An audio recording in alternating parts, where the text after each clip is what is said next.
i ara tenim el número 5, Rafa Àngel, que també tinc una pregunta per a tu. Com proposeu la gestió cultural? Bé, bona nit. Bueno, això ja comença a ser un partit que comença a fer goig de tindre gent que mos seguís i que està amb nosaltres. Volia començar, no començar per la pregunta, sinó primer demanar disculpes per la palissa que hem pegat. Un dels nostres objectius era que la falca de compromís quedara ben clara en el poble i crec que ho hem aconseguit, pegant la palissa. Per tant, demanem disculpes. I després una altra més serietat és demanar disculpes a aquelles persones que en un moment determinat volien manifestar que estaven amb nosaltres i per un error o un altre ens hem equivocat i no han eixit en la llista de suport. Però una vegada dit això i furtant-li a Mireia allò del cap amoblat, jo crec que sí, i jo crec que sí que el tenim. I la primera qüestió que vull dir en cultura és que ja hem deixat de ser el partit de la cultura. Ens ha costat moltíssim. Jo, si se'm permet allò de ser major, en totes les negociacions que hem tingut amb altres partits sempre estava ben clar que per a nosaltres la cultura. Vosaltres gestioneu la cultura. Bé, doncs s'ha acabat. Podem parlar de cultura, efectivament, ja la veurem. Podem parlar de benestar social, podem parlar d'esports. Que curiós, no? I no és una retafila de propostes més o menys que portem tots els partits, que quede clar, no? Però bueno, que hi ha una concepció per a l'esport, hi ha una concepció per a la hisenda, hi ha una concepció per a l'educació més enllà del que fan les institucions. En definitiva, perquè jo crec que nosaltres tenim un projecte i és un model de poble i un projecte, com diu la candidata a la Generalitat, Mònica Oltra, i com diu Sergi en repetides ocasions, és un projecte també per a les persones i en el nostre cas per a les persones que vivim a Foios. Per tant, és un projecte per al benestar i lògicament en aquest projecte de benestar entra la cultura, com no podria ser d'una altra manera. La cultura per a nosaltres és important perquè ens enriqueix, és important perquè ens fa persones, però jo no he resistit a dir-ho, també ens proporciona felicitat. Escolta, quan sents una peça de música i tu passes bé, eres feliç. Quan vas a veure una obra de teatre i tu passes bé, eres feliç. Quan veus una activitat de dansa i tu passes bé, eres feliç. I ara jo plantege, i per què no projectar això sobre el poble? És a dir, si sabem que intrínsecament, perdó, el meu fill m'ha dit que no diga intrínsec. Si això és bo, per què no hem de tindre un projecte cultural per al nostre poble? És a dir, si podem disfrutar amb allò que fem, doncs anem a intentar que la gent també disfrute.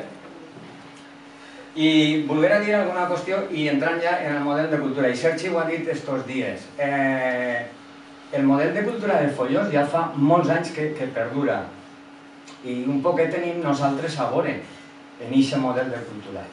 Aquest model de cultura comença en un determinat moment, els diferents partits que han governat l'Ajuntament amb la col·laboració nostra o amb la participació nostra o amb l'oposició nostra, que també l'hi ha hagut, a pesar del que se diu per ahí, aquest model ha continuat. Per tant, és un model que en certa manera és satisfactori. Aquest model ha considerat a les associacions com un element important, en la vida activa i cultural del poble, però a la vegada l'Ajuntament no pot renunciar a, en moments determinats, fer propostes de caràcter cultural perquè observa que no estan satisfetes o que simplement no apareixen en la vida del poble, en la vida cultural del poble. Escolteu, i jo crec que ahí està el model Essènia. El model Essènia, en un moment determinat, fou precisament omplir un buit que hi havia en el poble. Jo no sé si hi havia una necessitat, però sí que hem creat la necessitat, o sí que s'ha creat la necessitat pels diferents equips de govern, o partits que han governat, i han creat la necessitat. I escolteu, jo crec que hi ha una cosa ben clara. L'estiu, a Foios, comença amb Essènia. I a tots ens agrada, ho dic per mi, t'agrada vestir-te, t'agrada posar-te guapo, si pots anar vas a sopar o després te fas una copa, en definitiva això també fa poble. Per tant, el model de Sénia ha sigut positiu i important. I és precisament, i aquest és el model que nosaltres, no estic parlant ara de Sénia, sinó el model que ha potenciat de Sénia. I aleshores és un model cultural que ha de ser obert. Sergi l'altre dia manifestava que s'està ancorant el projecte cultural de Follos i per tant hem de dinamitzar-lo, per tant hem de participar en aquest diàleg, hem d'observar les mancances que hi ha i les crítiques que hi ha per a fer-lo millor. I per una altra banda hi ha un objectiu, i l'objectiu, a banda del benestar de les persones, també és fomentar la capacitat crítica de les persones, la possibilitat que les persones expressen els seus desitjos, transmetre valors, que pensem que en aquests moments la transmissió de valors cada vegada costa més. I els que estem en ensenyament ho sabem el que toca. I els pares de família, què vaig a dir, no? Però, transmetre valors. I com que estem en campanya electoral, no vull renunciar a dir alguna cosa del partit que ens ha governat, no? Mireu, el nostre projecte no és un projecte intervencionista. Això ha de quedar molt clar. Nosaltres no pensem dirigir la política cultural del poble. I ells sí que la fan. I he de recordar que el Partit Popular, en l'últim ple de la Cambra de Diputats i Diputades, una de les últimes lleis que ha aprovat és la llei de símbols i de cultura. I a més s'han atrevit a dir que qui no s'ajuste en cultura, qui no s'ajuste al que diga la llei, li retiraran les subvencions. A tal extrem que han amenaçat a l'Acadèmia Valenciana de Cultura. Atenció! I l'Acadèmia Valenciana de Cultura ens ha costat moltíssim que estiga reconeguda i prestigiada. Ara la llei esta de símbols que s'han... No vaig entrar en qüestions fàcils com el tema de Bou, no penso entrar ahí, però sí l'altre que sí que em preocupa bastant.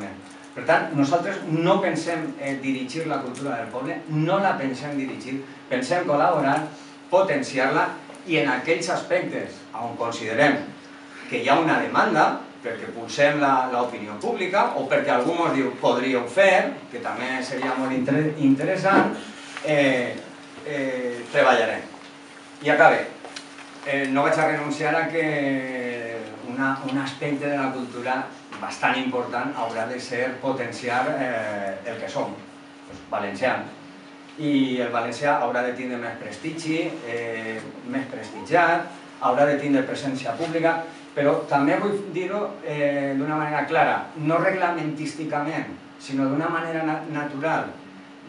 Com ho hem fet al llarg d'aquests anys la marca Compromís, el partit Compromís, els nostres escrits estan fets d'una manera, els nostres escrits tenen una línia, els nostres escrits van en valencià i convineu amb mi que ho estem fent d'una manera natural. Ahí. Per tant, una cultura en col·laboració amb el poble, una cultura oberta i de diàleg, un model importantíssim que és Sénia i, evidentment, potenciarem les manifestacions, lògicament, en valencià. Gràcies.